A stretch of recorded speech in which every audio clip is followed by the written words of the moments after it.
Nested loop हम लोग आज डिस्कस करने वाले हैं। इसके पहले हमने आइटरेटिव कंस्ट्रक्ट्स के बहुत सारे टॉपिक्स पे बात किया है और उसमें हमने लूप्स के बारे में देखा, for loop, while loop, do while, उनके सिंटैक्स, उनके एग्जाम्पल और उस पर बेस्ड कुछ क्वेश्चंस। और अगर आप उन वीडियोस को नहीं देखें तो मेरा रिकमेंडेशन आपको यही रहेगा कि पहले आप उन वीडियोस को देखें। लिंक मैं डिस्क्रिप्शन में डाल दिया हूं। विदाउट वेस्टिंग आवर टाइम शुरू करते हैं आज का वीडियो, जहां हम बात करेंगे नेस्टेड फॉर लूप के बारे में।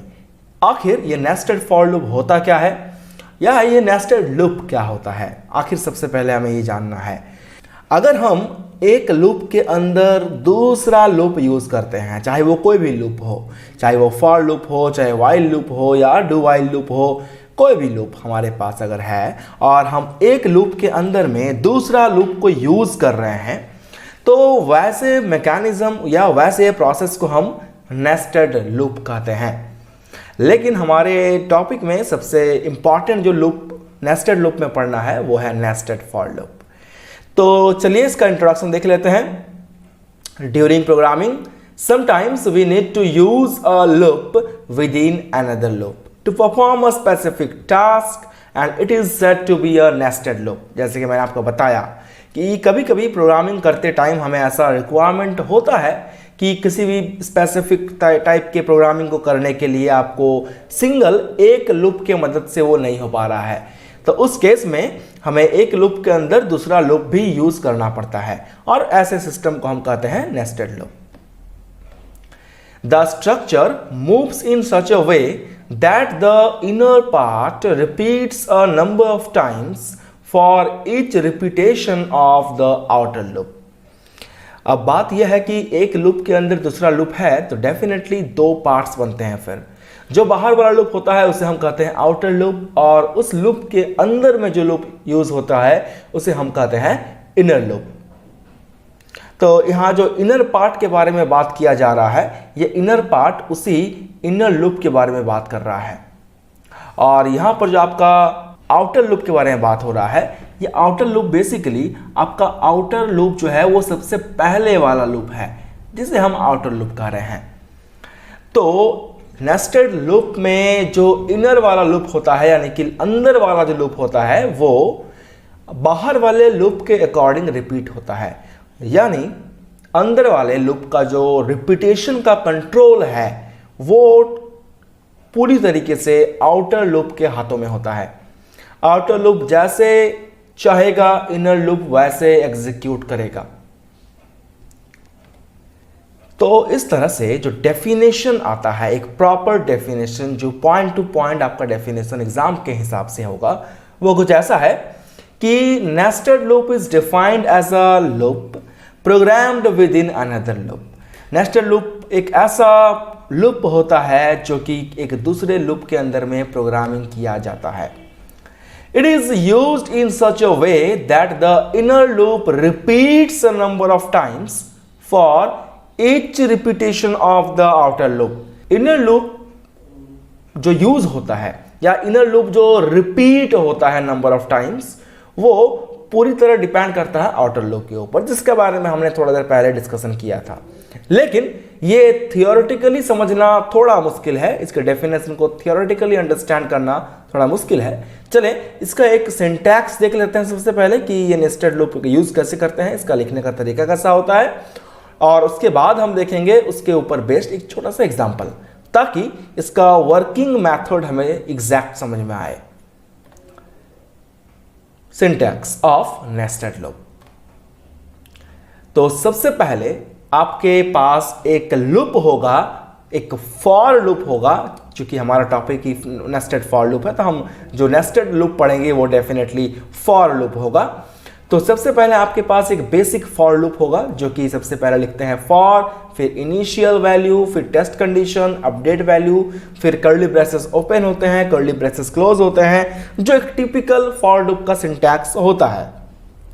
लेकिन हम अगर इसी लूप के अंदर एक और लूप इंट्रोड्यूस करते हैं और उसका भी स्ट्रक्चर बिल्कुल सेम होगा बाहर वाले लूप जैसा ही, ऑब्वियस सी बात है क्योंकि दोनों ही तो फॉर लूप है, तो कोई फर्क नहीं होगा इसमें।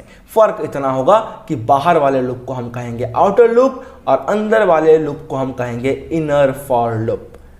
और इनर फॉर लूप के अंदर में हम कुछ भी स्टेटमेंट या स्टेटमेंट्स प्रिंट कर सकते हैं। तो यहाँ पर जो आपका ये जो आपका फिलहाल डॉटेड स्ट्रक्चर दिख रहा है आपको, इसे हम कहते हैं, इस लूप को हम कहते हैं इनर लूप। और आपको जो बाहर का स्ट्रक्चर दिख रहा है ये, इसे हम कहते हैं आउटर लूप। तो ये जो इनर लूप है, ये इनर लूप कितना बार रिपीट करेगा ये इस आउटर लूप के टेस्ट कंडीशन पर डिपेंड करता है। किस तरह ये बाहर के लूप पर डिपेंड होता है इसके बारे में एक छोटा सा एग्जांपल देखेंगे ताकि हमें बेहतर अंडरस्टैंड मिले और ज्यादा। सपोज कर लें कि आपके पास दो वेरिएबल है आई और जे। क्योंकि आपके पास दो लूप होगा तो डेफिनेटली आपके पास दो वेरिएबल्स भी होने चाहिए। और सबसे पहले हम आई नाम का वेरिएबल लेकर के एक लूप को क्रिएट कर लेते हैं। Suppose i is equal to 1, i less than equal to 4, i plus plus. यानी ये जो अभी मेरे पास लूप दिख रहा है ये टोटल 4 टाइम्स रिपीट होगा। और इसी के अंदर में एक और लूप है हमारे पास, that is j is equal to 1, j is less than equal to 3 and j plus plus. Obviously क्योंकि ये एक दूसरा लूप है तो हम यहां पर जो वेरिएबल लेंगे वो वेरिएबल हमारा होगा दूसरा, यानी कि j लेंगे हम। इसी को रिपीट नहीं करना है। i और j यहाँ पर डिफरेंट वेरिएबल्स होंगे। चाहे तो आप यहाँ पर a या फिर b लेके भी काम कर सकते हो, x और y लेकर भी काम कर सकते हो। जरूरी नहीं कि आपको हर बार i और j ही लेना है। और जैसा कि मैंने बाहर वाले लूप में एक कंडीशन डाला है, वैसे ही मैं अंदर वाले लूप में भी एक कंडीशन डालूंगा। जैसे कि मैंने बाहर वाले लूप में अपडेट वैल्यू डाला है, वैसे ही मैं अंदर वाले में भी अपडेट वैल्यूज डालूंगा। यानी कि देखा जाए तो दोनों लूप सेम है, बस कंडीशंस डिफरेंट हैं। चलें आगे देखते हैं। यहाँ हम प्रिंट करना चाहते हैं i multiplied by j। i और j के वैल्यूज को हम मल्टीप्लाई करेंगे और हर बार उसे हम प्रिंट करेंगे। तो अभी हम सबसे पहले देखेंगे कि ये लूप का जो एग्जीक्यूशन है, चाहे वो बाहर वाले लूप का हो चाहे वो अंदर वाले लूप का हो, एग्जीक्यूशन कैसे होता है। तो इस एग्जीक्यूशन को एक टेबल के हेल्प से समझेंगे और ये टेबल को हम कहते हैं ड्राई रन। ये टेबल के द्वारा हम ड्राई रन करके देखते हैं कि हमारा लूप जो है वो वर्क कैसे कर रहा है या वर्क कर भी रहा है कि नहीं। तो सपोज हमारे पास पहला वेरिएबल है i and second variable is j। तो at the first time, initial time, i का वैल्यू कितना होगा? i का वैल्यू 1 होगा। डेफिनेटली i का वैल्यू 1 लिखे हम और कंडीशन चेक करेंगे कि क्या i का value 1 is less than equal to 4 है। डेफिनेटली कंडीशन सही होगा तो मेरा जो कंट्रोल है वो लूप के अंदर आ जाएगा। लूप के अंदर में सबसे पहले मुझे मिलेगा j इक्वल टू 1, तो हमने j इक्वल टू 1 लिख दिया यहाँ पर। और फिर कंडीशन चेक करेंगे कि क्या मेरा j का value 1 is less than equal to 3 है कि नहीं। तो ऑब्वियस सी बात है, ये कंडीशन सही होगा तो मेरा कंट्रोल फिर इस लूप के अंदर में आएगा। लूप के अंदर में एक प्रिंट स्टेटमेंट मिला है मुझे, जहां पर i और j के प्रोडक्ट को हम प्रिंट कर रहे हैं। तो i और j का जो प्रोडक्ट है दैट इज i का वैल्यू 1, j का वैल्यू 1, तो i 1 इंटू 1 दैट इज 1। ये हम प्रिंट कर देंगे, दैट इज आवर आउटपुट। वैसे ही इसके बाद मेरा जो कंट्रोल है वो इसको प्रिंट करने के बाद कंट्रोल आएगा इस ब्रैकेट के पास। इस ब्रैकेट के पास जैसे ही कंट्रोल आएगा तो कंट्रोल इसे भेज देगा j प्लस प्लस के पास, यानी कि अपडेट होने के लिए, वैल्यू को अपडेट होने के लिए। तो j का इनिशियली वैल्यू था 1, तो अब उसका वैल्यू हो जाएगा 2। जैसे ही j का वैल्यू 2 होगा वैसे ही अगेन यहां पर कंडीशंस चेक होंगे। j का वैल्यू यहां पर 1 था पहले, अब 2 हो चुका है, तो फिर कंडीशन चेक होगा कि 2 is less than equal to 3 है कि नहीं। डेफिनेटली कंडीशन सही है तो मेरा जो कंट्रोल है लूप के अंदर में आएगा। फिर से i इंटू जे जो है वो प्रिंट होगा। तो इस बार देखो i का वैल्यू अभी भी 1 है और j का वैल्यू जो है वो 2 हो चुका है। तो ये 1 और 2 जो होगा मल्टीप्लाई होकर के मेरा स्क्रीन पे प्रिंट होगा, और ये तो ऑलरेडी स्क्रीन पे प्रिंट हो ही चुका है। चले इसके बाद कंट्रोल मेरा फिर से जाएगा इस ब्रैकेट के पास और ये ब्रैकेट मुझे कंट्रोल को भेज देगा j प्लस प्लस के पास। j plus plus that means कि j का वैल्यू 2 से इंक्रीज होकर के 3 हो जाएगा डेफिनेटली। लेकिन यहाँ ध्यान देने वाली बात यह है कि जो i का वैल्यू है वो अभी भी 1 है। तो इसके बाद कंडीशन फिर एग्जीक्यूट होगा, कंडीशन चेक किया जाएगा क्या 3 is less than equal to 3। तो ऑब्वियसली 3 तो 3 से छोटा नहीं है लेकिन इक्वल है, इसीलिए कंडीशन अगेन ट्रू हुआ। और जैसे ही कंडीशन ट्रू हुआ तो वैसे ही मेरा लूप के अंदर में फिर से कंट्रोल आएगा और फिर से ये प्रिंट स्टेटमेंट एग्जीक्यूट करेगा और आई और जे का वैल्यू प्रिंट होगा मल्टीप्लाई होने के बाद। तो आई का वैल्यू 1 है, जे का वैल्यू 3 है, तो 1 × 3 दैट इज 3 प्रिंट हो जाएगा स्क्रीन पर। अगेन मेरा कंट्रोल जाएगा इस ब्रैकेट के पास और ये ब्रैकेट उसे भेज देगा जे प्लस प्लस के पास। तो ऐसे करके क्या होगा, यहाँ पर जे का वैल्यू हो जाएगा 4। फिर हम चेक करेंगे क्या 4 is less than equal to 3 है क्या, तो ऑब्वियसली 4 तो छोटा नहीं है 3 से और बराबर भी नहीं है। दैट मीन्स ये कंडीशन फॉल्स हुआ और इस कंडीशन के फॉल्स होने पर जो मेरा इनर लूप है वो वर्क करना बंद कर देगा। तो मेरा कंट्रोल आ जाएगा सीधा इस ब्रैकेट के पास यानी कि आउटर लूप के ब्रैकेट के पास और ये ब्रैकेट कंट्रोल को भेज देगा आई प्लस प्लस के पास। आई प्लस प्लस दैट मीन्स कि आई का वैल्यू इंक्रीज होकर कितना हो गया, आई का वैल्यू इंक्रीज होकर 2 हो गया डेफिनेटली। तो जैसे कि आई के वैल्यू 1 के लिए जे का वैल्यू 3 बार एग्जीक्यूट किया, वैसे ही आई के वैल्यू 2 के लिए जे जो है वो फिर से 3 बार एग्जीक्यूट करेगा और फिर से जो है मेरा 3 बार आउटपुट प्रिंट करेंगे स्क्रीन पर। वैसे ही जे का वैल्यू जब आई का वैल्यू जब 3 होगा तो जे का वैल्यू फिर से 3 बार एग्जीक्यूट करेगा और फिर से मेरे पास 3 जो आउटपुट हैं वो प्रिंट होंगे। अगेन जब आई का वैल्यू 4 होगा तो उसके लिए जे फिर से 3 बार एग्जीक्यूट करेगा और उसके लिए फिर से जो मेरा है 3 आउटपुट प्रिंट होंगे।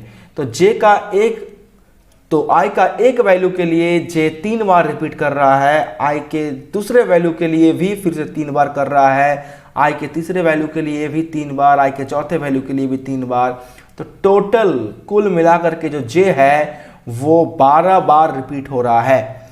वहीं अगर हम बात करें कि आई, तो आई टोटल 4 बार रिपीट हुआ है। यानी कि हम इसमें देख करके ये कह सकते हैं कि जे का यानी कि इनर लूप का जो पूरा रिपीटेशन का कंट्रोल है वो उसके आउटर लूप के पास है। आउटर लूप जितना बार चलेगा उसके अकॉर्डिंग मेरा इनर लूप एग्जीक्यूट करता है। तो आई होप आपको ये प्रोग्रामिंग समझ में आया होगा, ये एग्जांपल समझ में आया होगा और इस एग्जांपल के थ्रू जो नेस्टेड लूप का बेसिक कॉन्सेप्ट है, जो फंडामेंटल कॉन्सेप्ट है, वो आपको समझाने की जो कोशिश की गई है वो आपको समझ में आया होगा। तो चलिए इसको एक बार हम ब्लूजे के स्क्रीन पर जाकर के उसके कोडिंग को करते हुए समझते हैं और आउटपुट को देखते हैं कि कैसा आउटपुट हमें स्क्रीन पर दिखेगा। तो जैसे कि आप देख पा रहे हैं हम लोग आ चुके हैं अपने ब्लूजे के स्क्रीन पर और यहाँ सबसे पहला काम आपका होगा एक क्लास क्रिएट करना होगा आपको और क्लास का नाम हम दे देंगे सपोज नेस्टेड नाम का क्लास दे देते हैं। नेस्टेड हमारा क्लास का नाम हो गया। A class package or file with this name already exist.